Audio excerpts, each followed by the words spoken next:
Sanda ukubingelela nje ekuseni egameni lenkosi yethu enguJesu Kristu waseNazaretha. Ngiyakubingelela nje baba. Ngiphakamisa nje ukumbonga nje kakhulu baba wethu osezulwini, Baba uNkulunkulu. Ngiyabonga nje kakhulu. Engithanda ukumbonga ngako nje ukuthi sikubone ngalela langa ngomgqibelo. Ngajabula nje kakhulu baba, ngajabula nje kakhulu ukubona nje ukubulisa, ngajabula nje kakhulu. Ngami ngobulisa nomama Mtsibande. uNkulunkulu nje ngambona emuhle nje kakhulu ngani. Ngambona nje emuhle kakhulu. Into nje yathanda nje ukuthi ngithinte nje enhlizweni. Sengibona ubaba esemulayini kanye nathi ngathinteka nje enhlizweni ukuthi nami angazi ukuthi ngenza njani kuyenzeka ngabe ngiyamphathela iplate. Angazi kodwa nje uNkulunkulu ngiyambonga nje kakhulu nje ngani nje. uNkulunkulu muhle. Ngangiphethwe nomkhuhlane ngalela langa ngangikhwehlela nakhona lapha enkonzweni, kodwa nje sathi siqeda ukukhuleka baba seRoma 10:9, hawu waphela. Ngathi sengiphindela emuva nje angisakhwehleli. Ubaba uNkulunkulu nje usengiphilisile. Ngiyabonga nje kakhulu baba, ngiyabonga nje kakhulu. Ngiyambonga nje kakhulu baba wethu osezulwini ngani. Intobeko nje kunina. Angazi ukuthi nje nginganichaza ngithini, kodwa nje ngendlela nje niyiyona anifani nabanye, nehlukile. Ngiyambonga nje kakhulu baba. Ngithanda nje ukuthi ngibonge nje lokubonga lokho, noma-ke kunganele, kodwa nje ngiyabonga ukuthi nginibone. Akubona baba ubufakazi lobu obuthi singafaka egrupini. Bengithanda nje ukubonga kuwe nakubaba wethu esezulwini kuphela. Jesu Kristu inkosi nephile. uNkulunkulu aqhubeke njalo asigcinele nina. Siyanikhulekela nje njalo, siyanithanda kakhulu. Jesu Kristu inkosi. uJesu Kristu uyinkosi baba.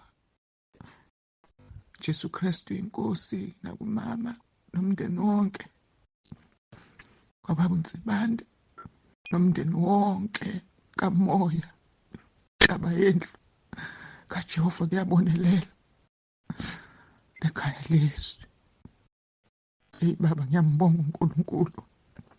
Nasekuseni ngiyambonga uNkulunkulu. Ngiyabonga uNkulunkulu wangihlanganisa Nkosi yami nobaba. Hawu, impilo yami ishintshe kakhulu. Impilo yami ishintshile. Hawu uNkulunkulu, ngiyabonga. Iminyaka eminingi kusukela ebunganeni kade ngangimfuna uNkulunkulu, kodwa ungena kwami ekhaya lezi ngimfumene uNkulunkulu. Ngimfumene baba. Ngiyabonga kuseni baba, ngiyafakaza ukuthi uJesu Kristu uyinkosi. Wenza konke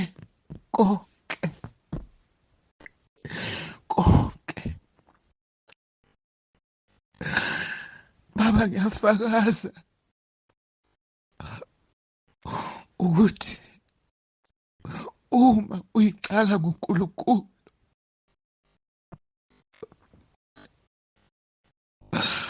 uyithokozisa ngoNkulunkulu, ufuna umbuso wakhe, ufuna ukulunga kwakhe, ufuna amandla akhe, ufuna ubuso bakhe endlala, ukunika konke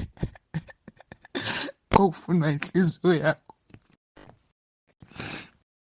Asimfunele uNkulunkulu bafowethu, sihlale kuye zonke lezi zinto, zonke lezi zinto. Ubaba uyazi, uNkulunkulu wethu ungubaba wethu, uyazi ukuthi siyazidinga. Asixakeni kuNkulunkulu, sifuna uNkulunkulu usuku nosuku. Baba, kuney'nto ey'ningi uNkulunkulu akezela zona. NgoJesu Kristu inkosi nje, ngoJesu Kristu inkosi. Hawu baba, ngiyabonga, ngiyabonga. Jesu Kristu inkosi, amen. uJesu Kristu uyinkosi baba. Ngizwa nje izwi elikhulumayo ukuthi sizolahlwa nje ngokungagcini isikhathi ey'nkonzweni, bese ngizobona abazalwane ngibabona bephuma emizini yabo ngendlela sebejahe ngayo, bahluleka ngisho nanokukhuleka mase beye ey'nkonzweni. Sizolahlwa ngenxa yokungagcini isikhathi. uJesu Kristu uyinkosi, amen. Jesu Kristu inkosi baba. Inkosi ingikhombisa ibandla likhonza. Ngesikhathi sikhonza sibaningi, kukhona engibaziyo nengingabazi. Ngase ngibona kukhona umzalwane obezolikhonza ibandla ngenkonzo ethile ebeyinikeziwe ukuthi ekhonza ibandla. Bese ngimbona lo mzalwane esephuma ethi yena usaya kubahlobo bakhe. Wasuka wanikeza omunye umzalwane iphepha, kungathi iphepha lohlelo, ukuthi akube yilowo mzalwane owenza leyo nkonzo ngoba yena usathathwa indlela ebalulekile uya kubahlobo bakhe. Ngiyacela siqaphele singabantwana bakaNkulunkulu, njengoba inkosi iveza lokhu, kusho ukuthi ayithokozile ngokuthi thina senza abahlobo bethu bebaluleke kunokwenza intando kaNkulunkulu.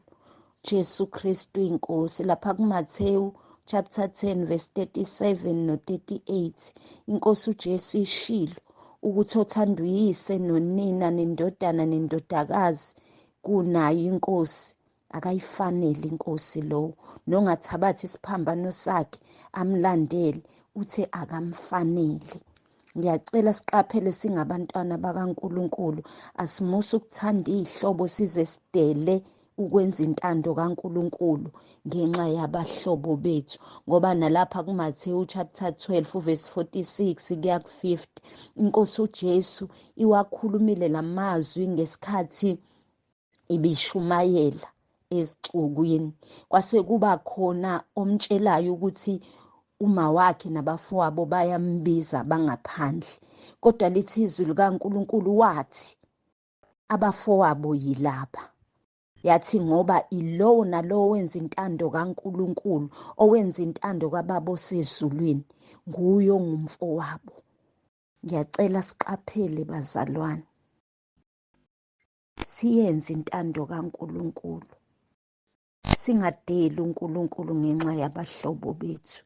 Jesu Kristu inkosi, amen. Jesu Kristu uyinkosi baba. Ngiyambonga kakhulu uNkulunkulu, ngiyabingelela ubaba nomama, bazalwane bonke khalezwi. Ndabeni indlu kaJehova ngiyabonelelwa. Ngiyambonga uNkulunkulu, ngene ekhalezwi. Kuneushintsho olumangalisayo. Ngiyambonga uNkulunkulu, iy'mfundiso zingakhile, ngakhekile, ngiyaziqonda. Ngiyazazi manje ukuthi ngiyakholwa, ngisindisiwe. Ngisaba uNkulunkulu, ngiyasaba. Ngiyambonga uNkulunkulu ngey'mfundiso. Ngilalelile nenkonzo baba. Lapha e-Underberg kade ukhona ngoMgqibelo. Ngamuzwa uNkulunkulu ekhuluma kuleya ndawo ngawe kakhulu. Ngiyambonga uNkulunkulu.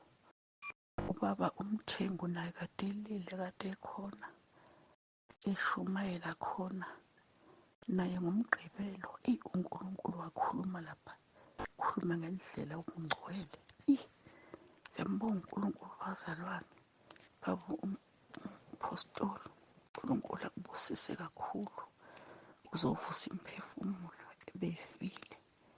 Jesu Kristu inkosi, amen. uJesu Kristu inkosi baba noma Mthebane, ngiyanibulisa egameni likaJesu Kristu ophilayo. Baba ngiyabonga kakhulu, ngiyambonga uNkulunkulu ukuthi angidibanise nawe. Ngitholile ilanga lami lokuvuma izono, ngabhala izono zami, ngaqalisa ukubhala izono zami. Isimanga mina bengazi izono ezimbalwa nje ezingafikanga naku-10, kodwa ngithe uma ngiqala ngibhala, izono ezingaka zami nje ezingenziwanga omunye umuntu, izono nje ezibizwa ngegama lami. Ngasho ngathi ngacishe ngafa ngangambona uNkulunkulu, ngezono ezingaka bengizoya kuphi khona. Ziningi, kodwa emveni kokuba ngizibhala, ngoba ngisaqhubeka namanje ngiyazibhala, ngiyazikhumbula lokhu manje zifika ngikhumbula nga-1 ngibhala, kodwa ngiyakhululeka, umoya wami uyakhululeka, umoya wami nje uyakhululeka, angisenalo uvala kade ngiba nalo lesono. Umoya wami nje uyakhululeka. Ngiyambonga kakhulu uNkulunkulu. Bese kuba igama likaJesu Kristu ophilayo, liyangisebenzela ngaso sonke isikhathi. Angisayenzi lento ade ngihlale ngithi ngegama likaJesu esimeni, sengivele ngithi uJesu Kristu inkosi izo zonke izimo engidibana nazo. Sengikwazi ngisho ukubona isono noma sesifikile engqondweni, ngikwazi ukulwisana naso ngoJesu Kristu inkosi. Sivele sinyamalale sisahlele engqondweni. So amandla okuvuma ukuthi uJesu Kristu inkosi ayamangalisa. Mina bengingayazi le mfihlo engaka kaJesu Kristu inkosi, bengingayazi le mfihlo engaka, kodwa iyamangalisa nje empilweni yami. Ziningi izinto ezenzakalayo, ziyanqotshwa ngoJesu Kristu inkosi.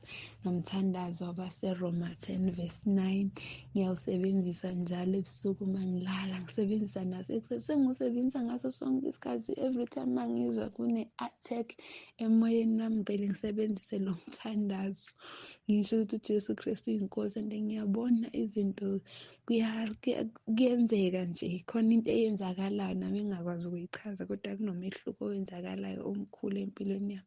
Ngiyambonga kakhulu uNkulunkulu ngawe baba uNzibande nomama.